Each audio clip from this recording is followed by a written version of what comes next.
For this part of the tutorial, we need enemies. Bum, bum, bum. And as I mentioned previously, they will be zombies. Zombies with green, slimy blood.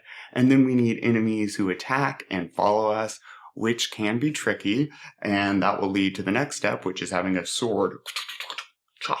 That was me with a sword. With that being said, let's start, making all of that. And now let's go ahead and add our enemy, add a zombie.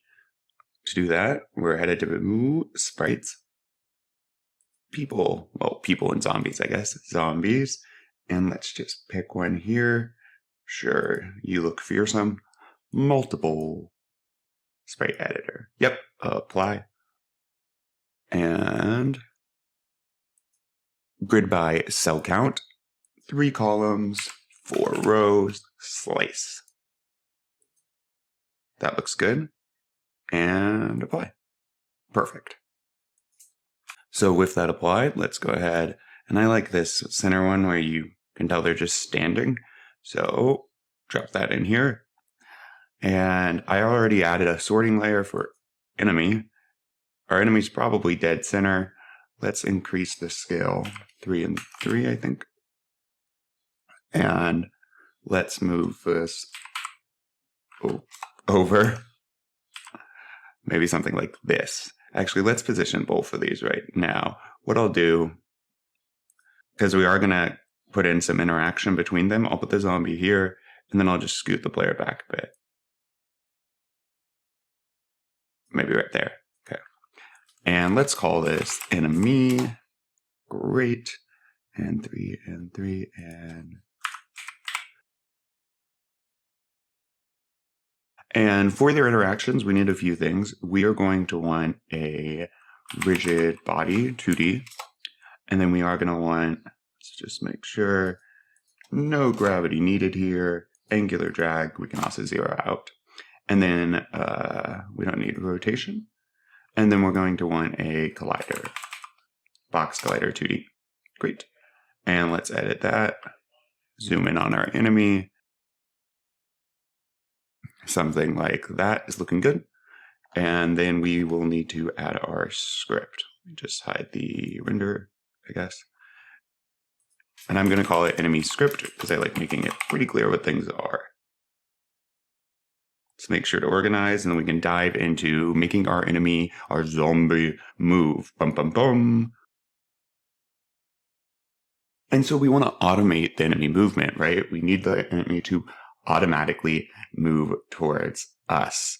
To do that, we're going to want to use the update function.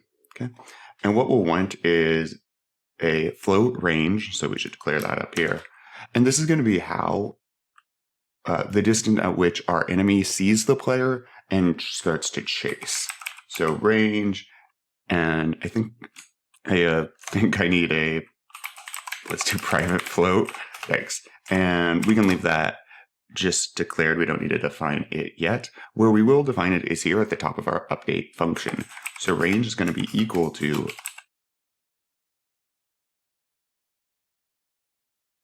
target's going to be the player or the item that we're chasing, at least the transform of the game object that we're chasing. We'll make that public. So what we have so far, the range is going to be equal vector to distance. So the distance between my transform, or the zombies, the enemies transform, and the target's transform. Now, what are we going to do with this information once we have it? We're going to use an if statement to check that distance and then act accordingly. And I need to set this, whatever you want minimum distance to be.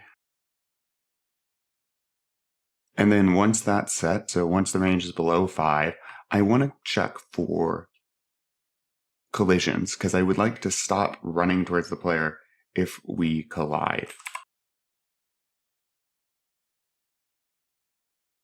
And it's occurring to me right now, speed of movement, we get to pick that as well.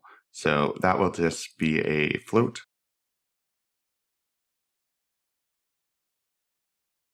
So now what this is going to be doing is we're we're looking at the target's position. We're going to say rotate new vector 3, right? So this is correcting for the rotation that will happen.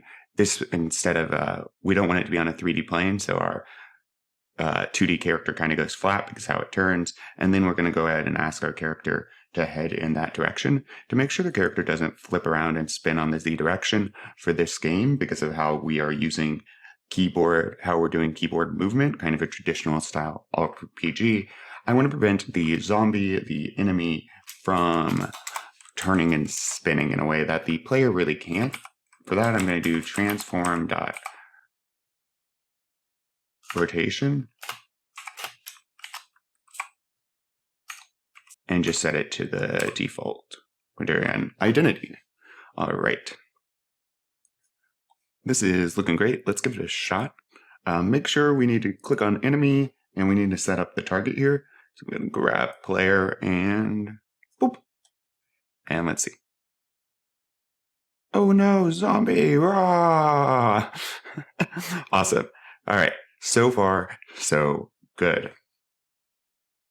Now, once the enemy hits our player, that will be causing damage. We want the enemy to be knocked back a bit so they can't just kind of sit on or at the player and, well, kill them so quickly, so simply. To do that, we're going to be using thrust, a variable thrust, and the force mode 2D impulse. So we're going to use the collider we have for our enemy. I'll just put down here. Let's add the on collision enter 2D is what we need. And then we're going to see if who we impacted, who we collided with, is the player.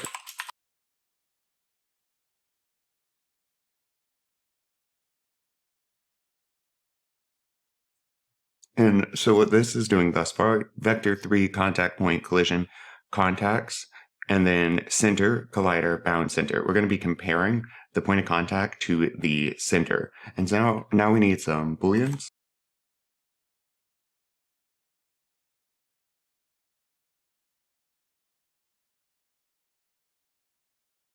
And so these are going to be checking, hey, is the contact point.x greater than the center? Because if it's greater, we're on the right side, less is left. Same for y with top and bottom. Now, using those booleans, we're going to now do if statements for them. And then what we're going to need now is the collision, is the movement with our if statements.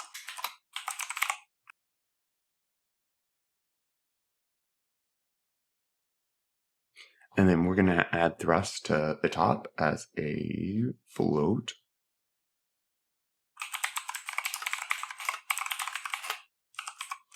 Uh, 2.0 I found to be great. And now we want to do this for left, top, and bottom. I'm going to use copy and paste real quick. Control C, Control V. Now, notice that there's only a right and an up, which is why we're making it negative for down and left. Also, I want to point out that transform right is different than vector 3 right, and that's because it is not using rotation in the way that vector 3 right would. Let's make sure to save all this and test it out. Kapow! Yep, and we bounce. Notice how kind of jittery our zombie is. There is a reason for that, and that's what we're going to solve right now. It's because the zombie is still trying to move towards the player while we are powering them, well, away from the player. So let's go ahead and make another function to help us solve that. And this function is just going to make a Boolean false. And we already have, I think, target collision. So I'm going to just copy that. We want to make target collision here equal false. And the other thing we want to do is zero out the enemy's velocity. And then up here, where we first make impact, so if compare player, we want to turn player collision to true. Target collision. And that way, if target collision is true, we can stop right up here the movement. Oh, we already are. Right, so if it's true, the enemy will stop fighting and stop moving in that direction and won't do so again until we run this function, making it false. So that function is somewhat up to us. Oh, we don't. It's not how we do 0. We got to do vector 3.0, and there we are.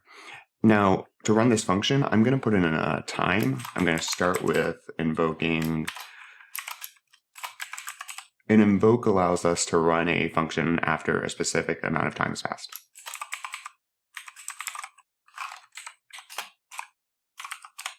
And I'll start with 0.25f and see how that goes. Let's save all this and test it out. So we want the enemy to bounce away when contact. Perfect. And we can mess with the numbers to control the distance, the speed of the bounce, and all of that thing. At this point, we're going to want to get into weapons, right? And how we're going to be using the weapon, well, obviously is going to be to attack the enemy.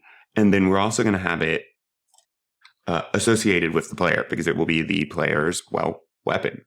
Now, to start on the weapon, we want the weapon to be, in the player's hands, and in the player's hands, it will remain regardless of the direction the player is moving in. That being said, let's add the movement animations before adding in our weapon. So to do that, we're headed to sprites. In sprites, people. First, we'll need an animator, so I'm going to click on player. Let's actually do this in a separate folder.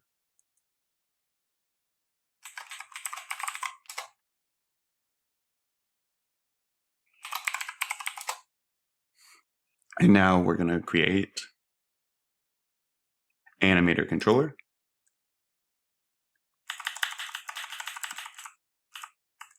And I'm just going to call this player controller. And let's click on player and let's drag this over. Boop. There we go. Now we have an animator. Let's make some animations.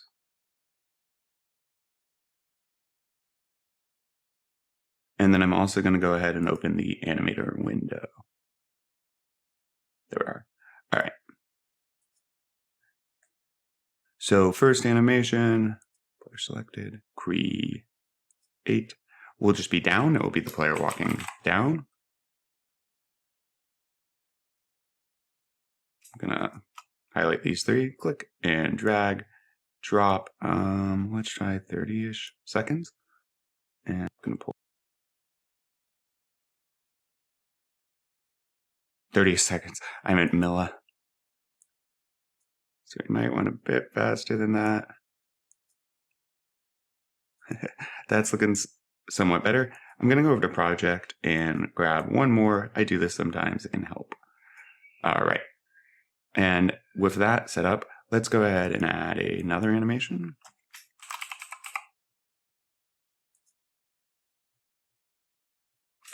I'm going to add left. And roughly the same strategy here. Perfect.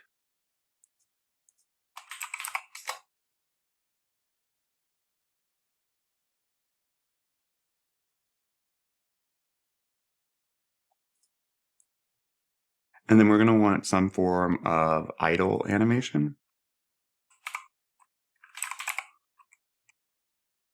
And for the idle animation, I'm actually just going to put one of these just to have the character remain still when they are not being moved, or the default animation.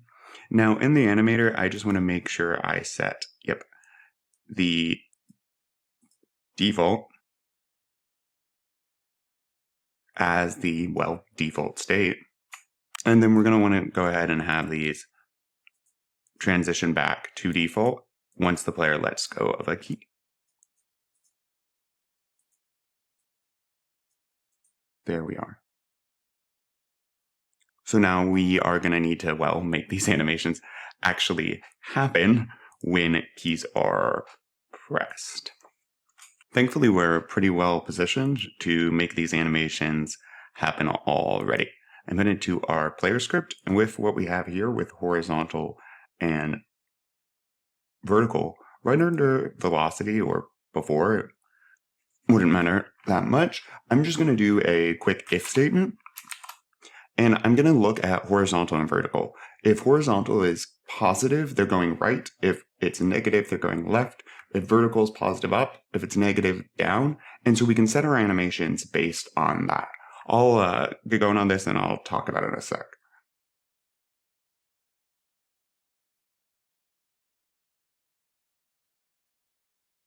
Now I'm just going to copy this a few times. Else.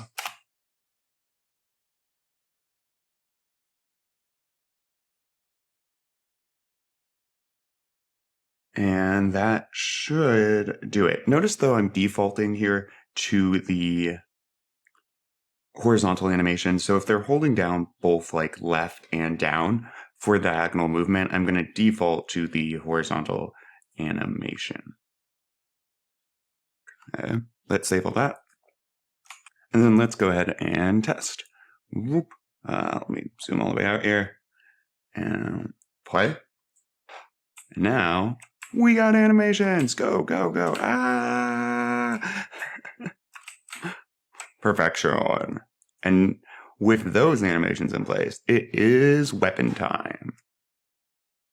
All right. So player, zombie, check. Weapon, no check. And that's what's next. Let's hunt for a weapon. Weapon. And I'm going to go with a sword. Ooh, I'm doing a classic claymore. Now I want to actually change the pivot point of the sprite. And where I'm going to want to change it to is actually way down here. It's going to be the bottom corner. 0, 0 is where I want that pivot point to be. It makes it easier to manage our weapon. So I'm going to hit apply. Let's X that. And let's go ahead and pull our friendly claymore in. Teeny tiny. I'm going to size it up to about the size of the player, and I'll go ahead and change the name to weapon. That being said, I think we already have a tag made. Just kidding. And while we're at it, let's go ahead and add enemy. We had a sorting layer made. Now we can go ahead and adjust the location of this. We will be updating it, constantly to stay with the player, but we can adjust it to go ahead and be with a player. Well, that's a huge weapon. So I think we'll adjust that down. 2 and 2 maybe. Then I obviously want it in the player's hand. Maybe something like this. And we can fool around with this. That looks good to me at 1.8. Now, we also want a collider for our weapon, which is going to be a child of this. So I click on the weapon, and then I'm going to right-click, create empty. And what we need in this, let me rename to collider. And what we need in this is I'm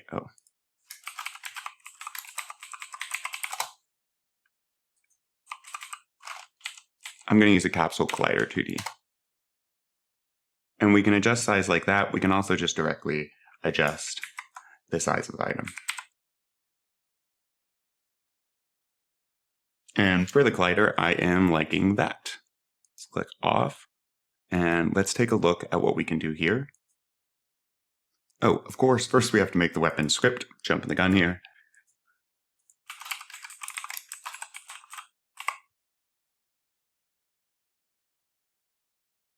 And then let's go ahead and make a weapon collider script.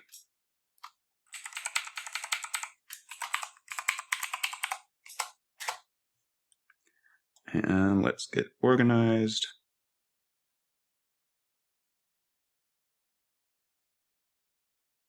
And here's our weapon script. So we're going to want a Boolean for this. Let's get the initial variables declared. And then I'll talk about them.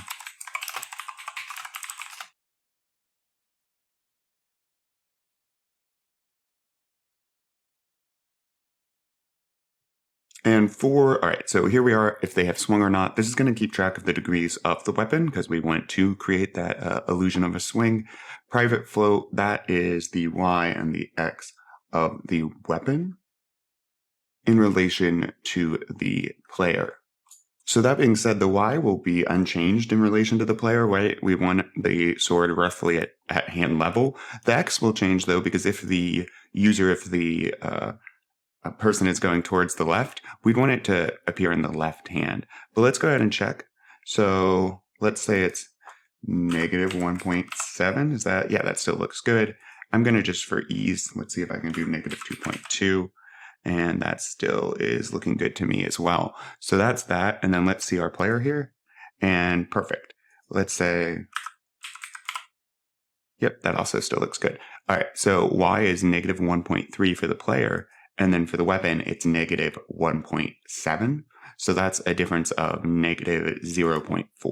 So we're going to set Y, since that will always be the same.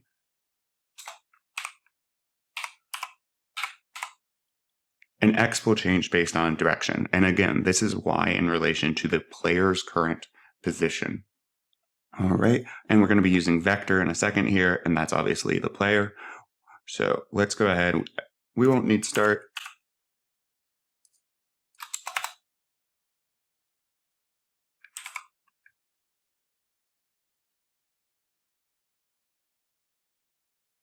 So what we're doing here is when the space is pressed, we're going to have the sword, the weapon hide until the user actually wants to, well, use it. We'll enable this sprite, and then we will set it to active. So we'll set its collider to active, which is its child 0. And then we should build out the attack function. So when they do want to attack, what do we do? Because we will be running that function, well, here actually.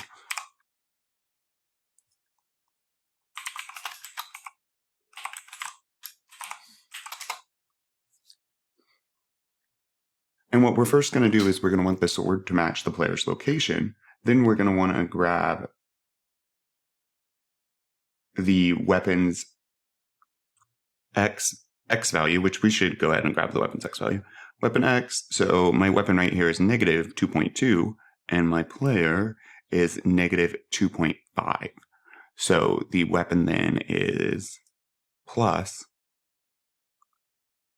0.3. And we're going to set those equal. Well, we're going to add that to the current position, which we declared a vector 3 for position right here. So let's go ahead and add that.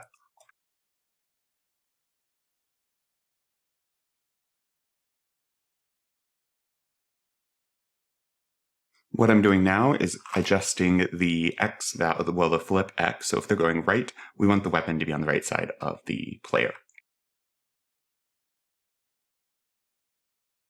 Now let's go ahead and set our transform of our weapon to the position. We could also have done that right here, which might be more readable.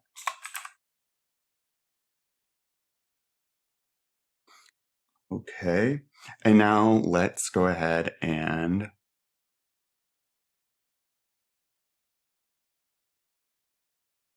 set position or set swing equal to true, because we know if attack is running, they have pressed space. And so right swing will be equal to true. And then we're going to use fixed update to create a smooth version of a sword swinging. And so let's place that up here.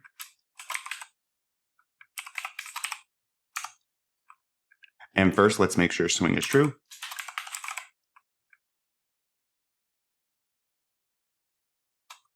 And then I want to stop the animation after the sword swings so much. I don't want it to go 360.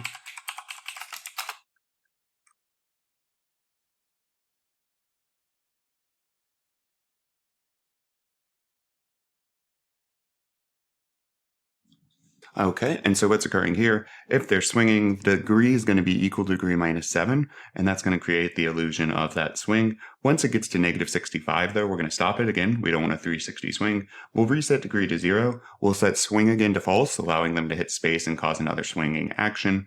We're going to get the sprite renderer and enable it false, so we're going to hide the sword. we're going to turn off, if you will, the collision part of that. However, if it is less than -65, so we are still getting to the end of our swing, we will use Euler angles, and we're going to move that vector forward times the degree, which is this. And that should create our swing. Let's make sure to save all this. Boop, and let's go ahead and test. We need to add our player. Wah! And there we go. And so we can swing the sword, rah, rah, and it disappears afterwards. Rah, rah, rah. This is excellent. All right, and that's looking great. We want to make sure, though, we still need to have the flip X component fully enabled, and we have the foundation of that. What we're missing is, well, this isn't going to change. This if is always going to be either true or false, because weapon X isn't getting reassigned at this point. So what we're going to do, though, is just have a Boolean to detect if the player is going left or right. And if they're going left, we're going to flip their weapon to match. So I'm going to do public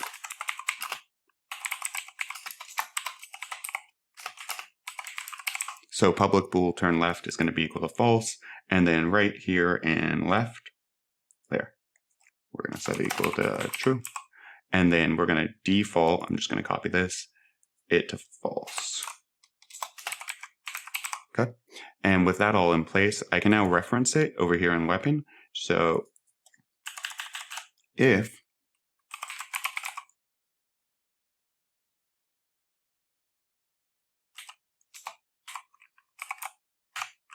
if they've turned left, if that is true, what do we want to do? We want to flip this component, and then I'm going to take weapon X, and really I'm just going to have it equal weapon X, which I think is 0.3. Yeah, but let's just make it negative. So equals negative 0.3.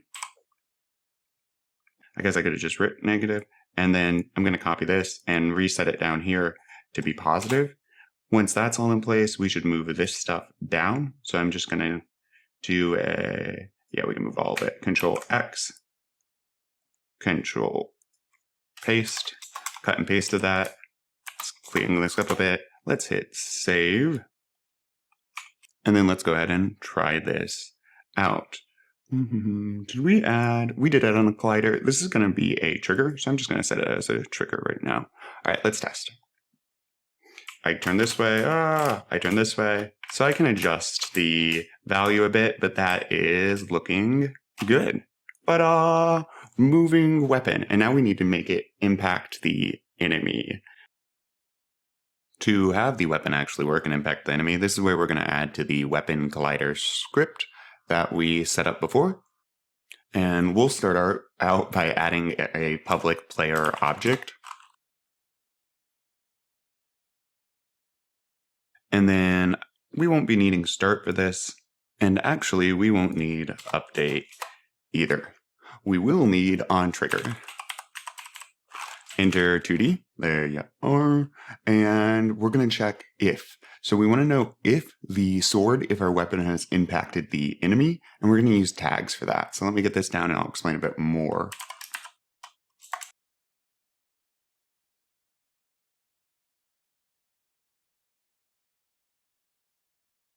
And then what we're doing here is we're going to put a script within the enemy. We're going to put some code within the enemy script, a function, to have them take damage. So I'm just going to go ahead and call it take damage. Let's have it also take a argument for the amount of damage. Let's just put a dot here. Okay, now within an enemy, let's just real quick add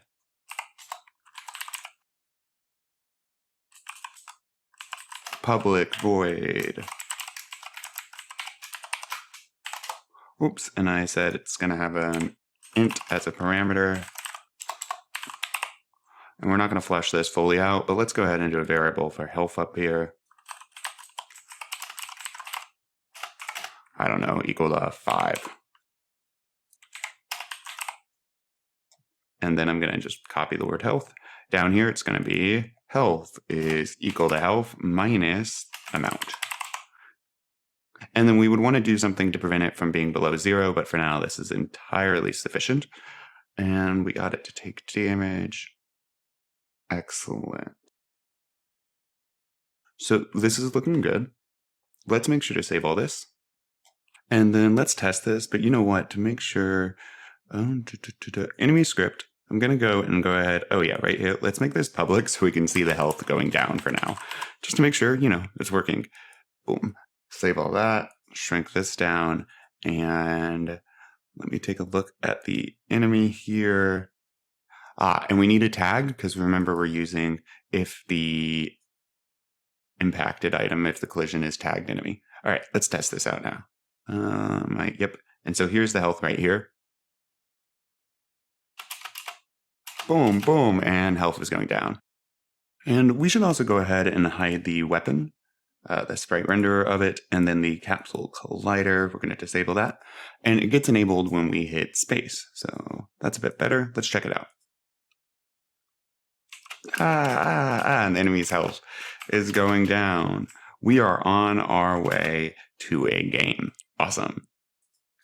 Now that we do have an enemy and we have a weapon that we are holding, in the next part of the tutorial, we want to give our player, some health, right? It's kind of boring if we don't have that in a video game, especially a dungeon crawler. We'll also work a bit more on the enemy and the weapon. With that being said, if you have something to brag about, like your awesome game or a funny joke, you should make sure to comment below. Also, you should hit like or subscribe or both. It makes me feel good. It is kind. And yeah, I'm excited for our dungeon crawler.